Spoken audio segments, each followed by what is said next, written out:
Bonjour et bienvenue dans votre magazine dionysien. Cette semaine, retour sur les journées européennes du patrimoine, puis place au cyclisme, et pour finir, zoom sur les futurs écobox, sans oublier, en fin d'émission, votre agenda.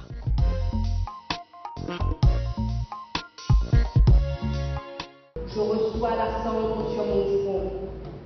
Restitution d'ateliers d'écriture, présentation de métiers d'art, immersion dans l'art contemporain sous toutes ses formes. À Saint-Denis, les journées européennes du patrimoine se vivent aussi la nuit. Le visiteur peut ainsi découvrir son patrimoine sous une nouvelle lumière. Dans le cadre du label Ville d'art et d'histoire de la ville, 3 axes sont présentés. Les visites guidées et les conférences, par exemple, appartiennent au volet scientifique et technique.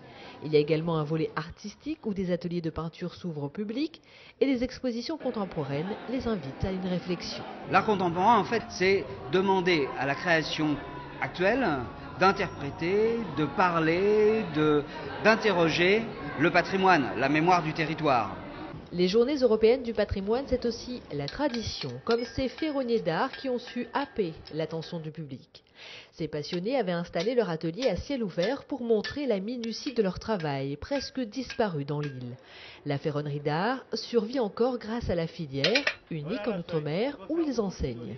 Et pourtant, les fameux barreaux d'antan ont besoin de leur savoir-faire.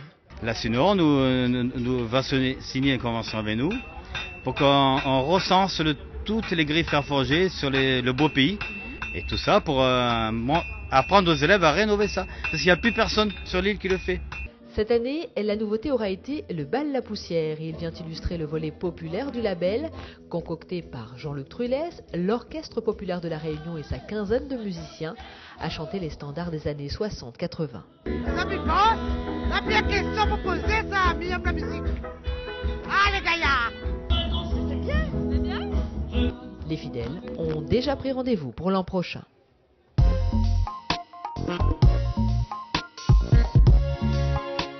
Il faut démarrer, la position de la pédale.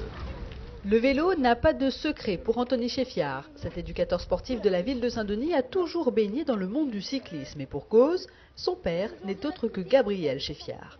Coureur connu des années 50, dirigeant émérite et président de club, ce passionné de vélo, disparu l'an dernier, a également été fait citoyen d'honneur de la ville. Bientôt, le lieu de travail de son fils portera son nom. Dès ce 26 septembre, le vélodrome de Champfleury deviendra le vélodrome Gabriel Cheffiard. C'est une fierté pour nous. Bon, je ne l'ai pas connu en tant que coureur, mais en tant que président de club. Donc il nous a emmenés sur toutes les courses. Je suivais ça déjà depuis tout petit. Et ensuite, je suis devenu coureur. Et de coureur, je suis devenu entraîneur et éducateur. Gabriel Cheffiard a remporté 2 fois le Tour de l'île cycliste. Une course organisée pour la première fois cette année par le Vélo Club de Saint-Denis. Une compétition sur 9 jours où 110 cyclistes sont attendus. Autre première cette année, son départ le 26 septembre et son arrivée se feront sur le Barachois. Au départ, à l'arrivée, à l'accueil et puis même sur l'étape reine, puisqu'il ne faut pas oublier que la montagne va être concernée pour une étape au sommet, celle du samedi 3, avec sans doute une idée déjà bien précise du vainqueur final que l'on verra dimanche 4 sur le Barachois. Un Dionysien à l'arrivée, beaucoup en rêvent. Au vu de la concurrence, si c'est un Réunionnais, ce ne sera déjà pas si mal.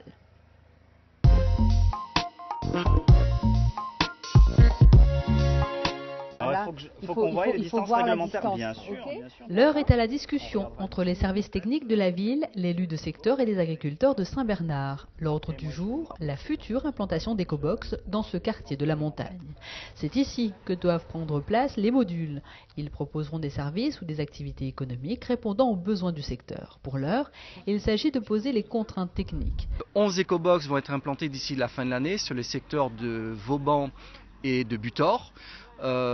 Et sur les sites prioritaires, les nouveaux sites prioritaires du territoire des Hauts, l'objectif est d'implanter pour l'année 2016 plus de 20 écobox notamment sur la montagne, Belle-Pierre, Brûlé. Au total, c'est une centaine d'éco-box qui sera implantée dans les 18 secteurs de Saint-Denis. Les 3 premiers, installés à Grand Canal, ont récemment reçu la visite de 2 sénateurs. Ils sont chargés, par la Commission des finances du Sénat, d'effectuer un rapport sur l'utilisation des fonds exceptionnels d'investissement.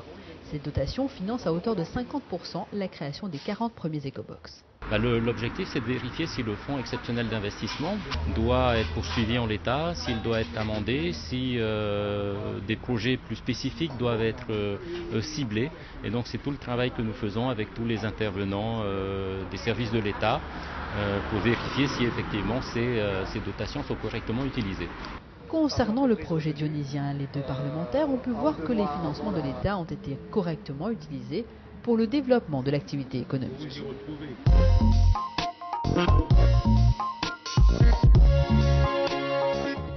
Ce vendredi 25 septembre, votre marmite histoire vous attend au centre communal de Prima, c'est à partir de 18h. Les 25 et 26 septembre, le festival Kaloubang prend ses quartiers à la Nordève pour vous faire bouger. Et le 27, retrouvez également de nombreux artistes sur le Barachois dès 15h. Ce dimanche 27 septembre sera donné le départ du Tour de l'île cycliste sur le Barachois à 12h30. La veille, le samedi 26, les coureurs auront participé au prologue sur le vélodrome de Champfleury à 16h. Venez les encourager. Dionicité, c'est terminé pour aujourd'hui. À la semaine prochaine.